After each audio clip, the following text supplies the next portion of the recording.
ግብፅን ኤርትራ ካባና ተምሃሮም ኤርትራን ኢትዮጵያ ድማ ድርድርን ዘተን ዝበሃል ፈጺሙ ከይሕሰብ ናይሎም ቅነ ሓደሽቲ ምዕባለታት ሰላም ከመይ ትጸንሑ ዝኸበርኩምን ፍትዋትን ተኸታተልቲ መደብ ሰባዊን ፕላስ ኣብ ናይሎም ማዓንቲ ምድላውና ኣብ ቀርና አፍሪካ ቀርና ውፅኡ ቅልቅል ዝበለ ወጥሪ ኢትዮ ኤርትራ እንታይ ይመስል ኤርትራ ንዘተ በርዓጽ ያላ ኢትዮጵያ ትሕዞን ትጭብጦን ሲናላ ኣብዚ ጉዳይ እንታይ ተሰምዑ ዝርዝር ሓበሬታ ሓደ ክልተ እንዳበልና ካፕተን ዝረኸብና ማሕበሬታ ኣካቲትና ናባኹም ክነቅርቦም ኢና ላይክ ኮሜንት ሼር ሰብስክራይብ ከይትርስዑ በብዘለኹም ሰናይ ጽንሒት ክበረልና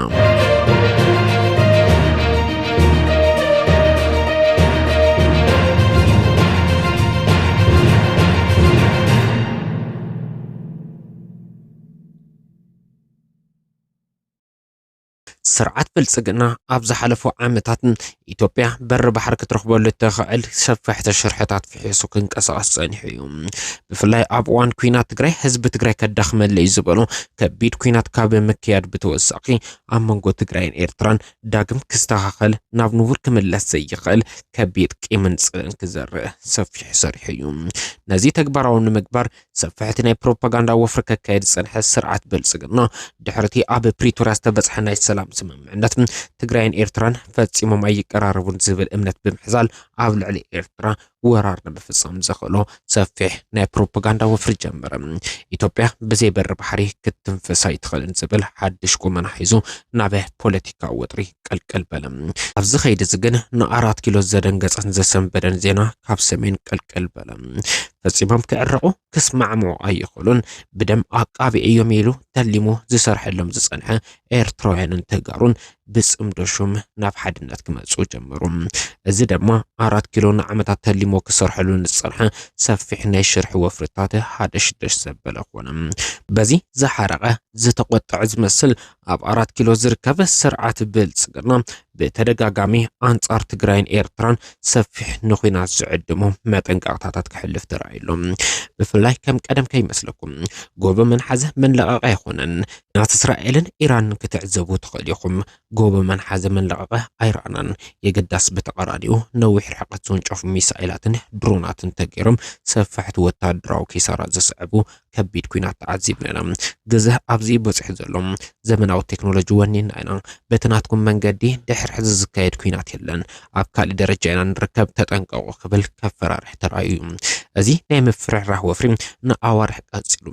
ብፍላይ ድማ ግድብ ህዳሴ ኢትዮጵያ እንትምረቕ ቀዳማይ ሚኒስትር ዶክተር አብይ አሕመድ እዚ ጉዳይ ህዝቢ ከልዓለለይ ብምባል ከግድቡ ወደቡ ብዝብል ሓድሽ ወፍሪ ሰፊሕ ምንቅስቃስ ከካየድ ጀመረ ኣብዚ ኸይድ እዚ ናይ ውሽጢ ባንዳታት ዕንቅፋት ይኾነንለው ብምባል እውን አንጻር ፋኖን አንጻር ህወሓትን ህዝቢ ኣብ ጎኑ ከሰልፍ መጠነ ሰፊሕ ናይ ፕሮፓጋንዳ ወፍሪ አካየደ እዞም ኩሎም ናይ ፕሮፓጋንዳን ናይ ሚድያ ወፍርታት መንግስቲ ኢትዮጵያ ኣብ ልዕሊ ኤርትራን ትግራይን ኩናት ክውልዕ ዝብል ስጋት ሰማይ ከዓርግ ገይርዎ እዩ ወንበር መሪሕነት ቀዳማይ ሚኒስትር ዶክተር አብይ አሕመድ ዝኹሉ ናይ ሚድያ ወፍርን ፕሮፓጋንዳን ከካይድ ዝተገደደሉ ብሕታው ምክንያት ኣብ ልዕሊ ትግራይን ኤርትራን ኩናት ምውላዕ ዝኾነስ ብፕሮፓጋንዳዊ ጸቕጥታት ክልቲኦም ወገናት እንተፈርሑ እንተደንገጹ ብዝብል ኣብ ልዕሊ ክልቲኦም ሓይልታት ጸቕጥን ምሕዳር እዩ ይኹን እምበር እዞም ክልተ ሓይልታት ዝድንግጹ ኮይኖም ኣይተረኸቡን ብተቓራኒው ኢንቴልካ ንዓግጠም ዝብል ውሳነ ብምሕላፍ ንኽመጽእ ዝኽእል ወራር ክመክቱ ምድላዎም ኣስጢሞም ጽምዶ ዝብል ቁመና ፈጢሮም ሓድሽ ወፍሪ ጀመሩ 4 ኪሎ በዚ ምንቅስቃስ እዚ ፈጺሙ ክዓግብ ኣይኽእልን ናይ ፕሮፓጋንዳ ወፍሪ እውን ክንዲ ዝተሓሰቦ ውጽኢት ከመጽእ ኣይኽእልን ብርገጽ ቀዳማይ ሚኒስትር ዶክተር አብይ አሕመድ ናይ ሚድያ ኩናት ልዕሊ ዝኾነ ይኹን ነገር ዓወት የምጽእ ዝብል እምነት ኣለዎም ይኹን እምበር አንጻር ኤርትራን ትግራይን ዘካየዶ ናይ ሚድያ ወፍሪ ኪሳራ እምበር ዓወት ከምጸሉ ኣይተረኣየን ተቃራኒው ኣብ ምምራቅ ግድብ ህዳሴ ኢትዮጵያ ተራእዩ ዝነበረ ውስን ዝኾነ ህዝባዊ ድጋፍ ቀስ በቀስ ከሃስስ ተራእየ ካብዚ ብምውሳኽ እውን ኣብ ክልል ኣምሓራ መንግስቲ ኢትዮጵያ ዘዋፍሮም ሓይልታቱን መዓልታዊ ኢዶም እንትህቡ ዘርኢ ምስልታት ካብ ክልል ኣምሓራ እንትወፁ ዝተዓዘበ ህዝቢ ዓቕሚ ብልጽግና ካብ ሚድያ ዝሰግር ከም ዘይኾነ ምእማን ምስ ጀመረ 4 ኪሎ ትልምታቱ ሓደሽደሽ ምባል ጀመሩ። በዚ መልክዕ ስርዓት ብልጽግና ክቕጽል ከም ዘይኽእል ምስ ኣመነ ምስ ኤርትራ ኣዛትዩኑ ዝብል ሓድሽ ፕሮፓጋንዳ ሒዙ ድማ ናብ ሚድያ መጽ ምስ ኤርትራ ክዛተይ ድልየ ምዕራባውያንን ኣሜሪካን ኣብዚ ጉዳይ ጸጥ ግበሩ ዝብል ሓድሽ ወፍሪ ሒዙ ዝመጸ ስርዓት ብልጽግና ብወገን ኤርትራ ዳግም በር ክኽፈተሉ ይኽኣለን። ግዳስ ኤርትራ እዚ ስትራቴጂካዊ ዝኾነ ጸልኣይ ንሓንሳእን ንሓዋሩን ንምቅባጽ ኣብ ዝግበር መንቀስቃስ ምስ ውሽጢ ኢትዮጵያ ዝንቀሳቐሱ ሓይልታትን ምስ ደገ ጎረባብቲ ሃገራት ጽምዶ ብምፍጣር ጥንካረ ኣስጢማ ኣብ መንቀስቃስ ትርከብ። ብፍላይ ድማ ኣብዚ ጉዳይ ግብፂ ኢዳ ብምሕዋስ ኤርትራውያን ካባይ ተምሃሩ ዝዓይነት ትሕዝቶ ሒዛ ቅልቅል ኢላ ትርከብ። ግብፂ ኣብዚ ጉዳይ ከም ዝበለቶም ስርዓት ብልጽግና ኣብ ዝሓለፉ ዓመታት ንዘተ በረይ ክፉት እዩ ብዝብል ናይ ፕሮፓጋንዳ ወፍሪ ከታልለን ጸኒሑ ኣብ መወዳእታ ጎረሬ ክዓጹ ዝኽእል ግድብ ሃኒጹ ክትብል ብወቀሳ ንስርዓት ብልጽግና እንዳወቀሰትን ኣንጻር ኤርትራ ዝተጀመረ ናይ ድርድር ወፍሪ ዝመስል ሓደገኛ ምንቅስቃስ ስርዓት ብልጽግና ኤርትራ ክትቅበሎ ከም ዘይግባእ ፕሬዚደንት አብዱልፈታህ አልሲሲ መዘኖም ዝኾኑ ፕሬዚደንት ኢሳያስ አፈወርቂ ጠቂሶም እዮም። በዓል ልምዲ ዝኾኑ ፕሬዚደንት ኢሳያስ አፈወርቂ እዚ ኣቀዲሞም ከም ዝተረድኡ ዝገለጹ እንትኾኑ ፈጽሞ መዚ ዕሸላዊ ኣተሓሳስባ ዘለዎ ስርዓት ብልጽግና ናብ ዘተ ክምለሱ ከም ዘይኽእሉ ብምጥቃስ ኣብዚ ጉዳይ ስጥም ዝበለ ቁመና ብምሓዝ 4 ኪሎ ካብ ፖለቲካ ቀርኒ ኣፍሪካ ንምዕላይ ሰፊሕ ወፍርታት ምክያድ ቀፂሉ ይርከብ። ፕሬዚደንት ኢሳያስ አፈወርቂ ኣብ ዝቕንያት ኣብ ቀርኒ ኣፍሪካ ንዝረአ ዘሎ ኣሰላለፋ ብልጭ ኣቢሉ ከርኢ ዝኽእል ምንቅስቃስ ዝገበሩ እንትኾኑ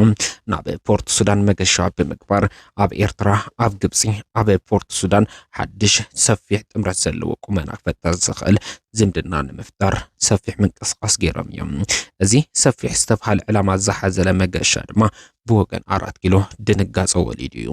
ናይዚ መርአያ ድማ ፕሮፓጋንዳን ሓይልታት መንግስቲ ኢትዮጵያ ዘንጸባረቕዎ ናይ ሚድያ ወፍሪ እቲ ሓደ እዩ። ኣብ ልዕሊ ፕሬዚደንት ኢሳያስ አፈወርቂ ኣብ ሱዳን ፈተና ቅትለት ተፈጺሙ ዝብል ካብ ሓቂ ዝረሓቐ ብዕራይ ወለደ ዝኾነ ሓበሬታ ኣንጸባሪቖም እዮም። ብፍላይ ድማ ኣብ ሱዳን ከቢድ ስዕረት እንዳተጎልበበ ዝርከብ ጀነራል ሓምዳን ዳጋሎ